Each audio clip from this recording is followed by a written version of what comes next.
Ditto the resistance inside the invaded Gaza territory itself. The Americans are openly acknowledging, and even Israeli officials, usually retired, are openly acknowledging that the resistance has more fighters than it did before October 8th and the beginning of this genocide, has more and more successes. Yes, I remember when Sayyid Hassan Nasrallah was martyred.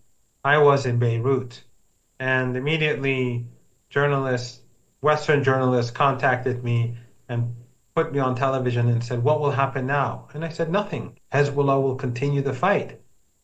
His disciples will continue the resistance." Later on, when martyr Yahya Sinwar, when we saw his body, they again contacted me and they said, "Well, what happens now?" And I said, "There are thousands of Yahya Sinwars in Gaza." They don't understand that by killing the prime minister of Yemen, his martyrdom is not going to turn the tide in favor of the Israeli regime. By murdering the leaders of Hamas and Islamic Jihad and Hezbollah, they're not going to turn the tide. We've been told that Hezbollah is badly weakened. But look at the United States. They've mobilized Al-Qaeda in Syria.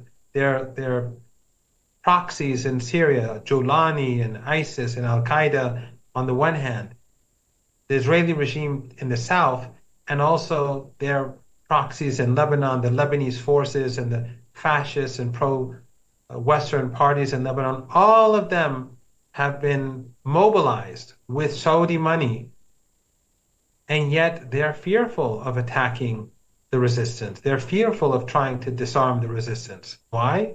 Because Hezbollah is very powerful, and Hezbollah is not going to go away, and Hezbollah's arms are not going to go away. So the resistance is much stronger than they pretend. They like to say that the resistance in Yemen has been dealt a major blow, or in Gaza they've been defeated, or in Lebanon they've been decimated. The reality is they are steadfast and strong. The real loser in all this has been the West and the Israeli regime. The West, their image has been destroyed across the world. No one will ever again believe Western claims with regards to human rights or women's rights or anything else. And the Israeli regime has been seen as genocidal across the world. This alone is more damaging than anything that the Israeli regime has imposed upon the rest of the region. Each of these martyrs in Lebanon, in Gaza, in the West Bank, in Iran, in Yemen, and in Iraq as well, and a couple in Jordan, all of them have contributed to this enormous defeat of the Israeli regime, and this destruction of the image of the West, and especially the Israeli regime, will have grave consequences for the regime in future. This regime cannot last. It may take a while, it may take a few years, but this regime is dying.